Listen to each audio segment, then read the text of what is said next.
Here are 6 key steps to grow and operate your business. Kevin Ware, your action business coach, helping you achieve your business dreams. And I have a lot of business owners and entrepreneurs who I talk to, and they ask me, what are the steps that it takes to get my business to operate effectively and grow effectively? I have business dreams, but I don't know how to get from point A to point B.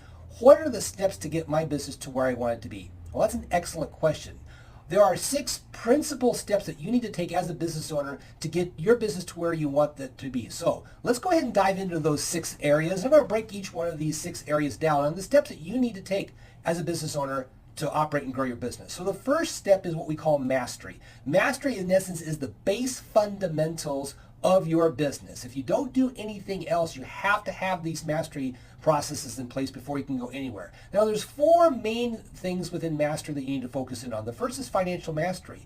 Do you know how to use money in your business? Do you have a way to track your money? Do you have budgets? Do you understand how to read financials? And without that, nothing really happens in your business. The second thing on mastery is time mastery. How well do you use time? Because always remember this, you can make more money, you can't make more time. So you have to have a systematic way to use time effectively. If you're spending a lot of time doing $20 an hour work when you should be doing $100 an hour work, you're never going to be able to grow and effectively operate your business. The third part of mastery is delivery mastery. Do you deliver your services with systematic consistency, or are you brilliant one day and lousy the next? You see, there's a lot of business owners who basically are working off of the top of mind, and so they're great one day, but they drop the ball the next. And if you continue in that realm, what's your customer going to remember? Lousy.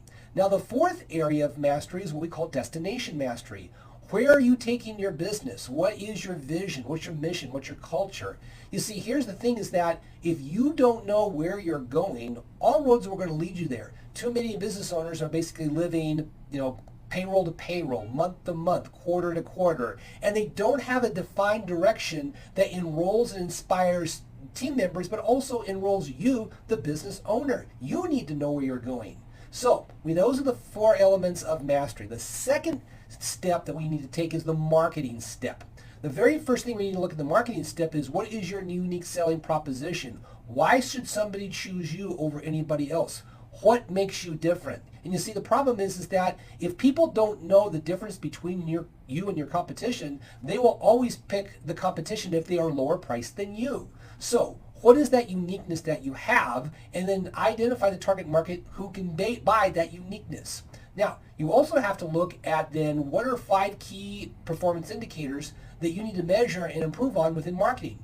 What we find is that you get leads coming in, they have to convert over into customers to turn into new customers. You also have to retain your current customers.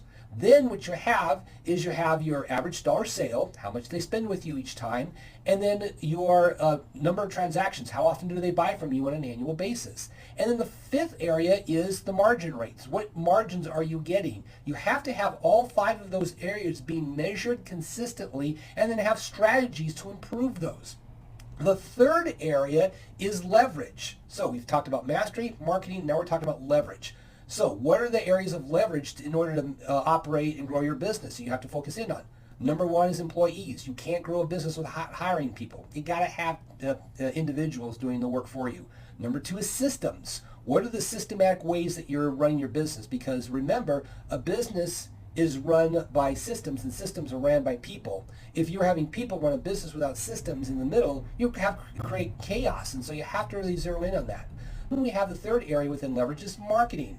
You can't be doing all the marketing yourself. So what are the systematic processes, then the leverage processes that are going to be doing the marketing for you? Are you going to hire an outside agency? Are you going to put some tools in place that does it for you automatically? And then the 4th area is finance. What are the finance leverage? Basically, it's other people's money.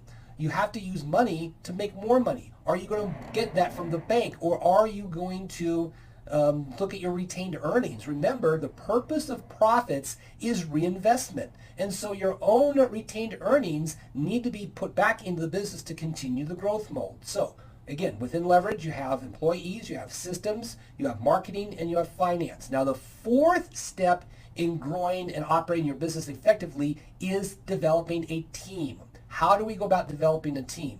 Well, the first step we have to do is we have to start recruiting people. Now, Here's the key, and a lot of people forget this. Recruiting and hiring are two totally different things. You are always recruiting for talent. You hire people when they're ready. I'll give you an illustration here. When you go out on a first date, are you going to marry that person right afterwards? No, you're not. That's the same thing with recruiting. You're going out and you're finding qualified people. Then you interview them. You get them, and again, even in the interview, you may not be ready for them, and that's okay. From the interview, we go to selection. Are you selecting the right people for the job? Do you have a process in how to make correct selections? Because one of the biggest hidden cost factor in any business is employee turnover. And the biggest reason you have employee turnover is you've hired the wrong people.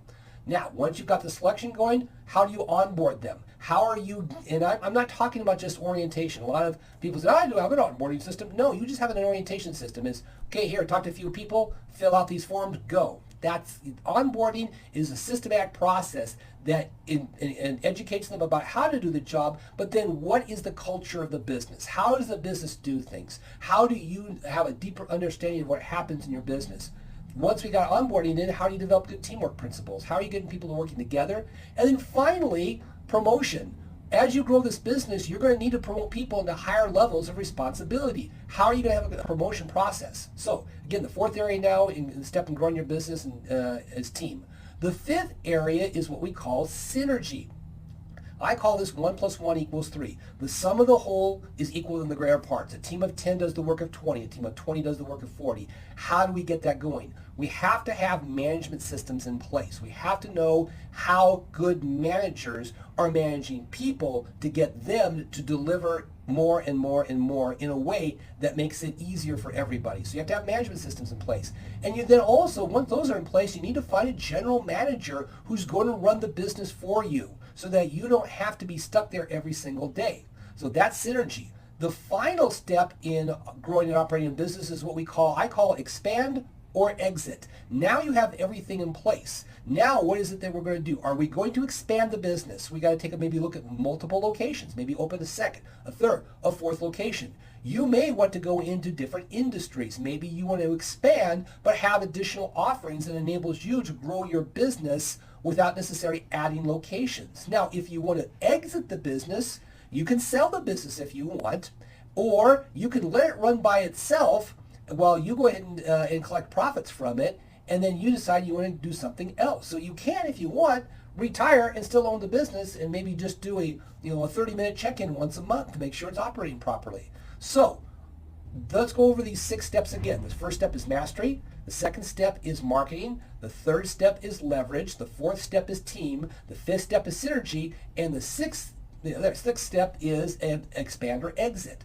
Now, if you want a little bit more information on, hey, how do I really grow this business and operate effectively, I want you to click a link below that's going to ask you a series of questions on what do you need to work on in this business. Maybe there are areas you're already good at, but there's other areas you need to work on. Go ahead and click on that, and let's go ahead and we'll talk and see what help you need to get your business to where you want it. Go out there and make it a great day.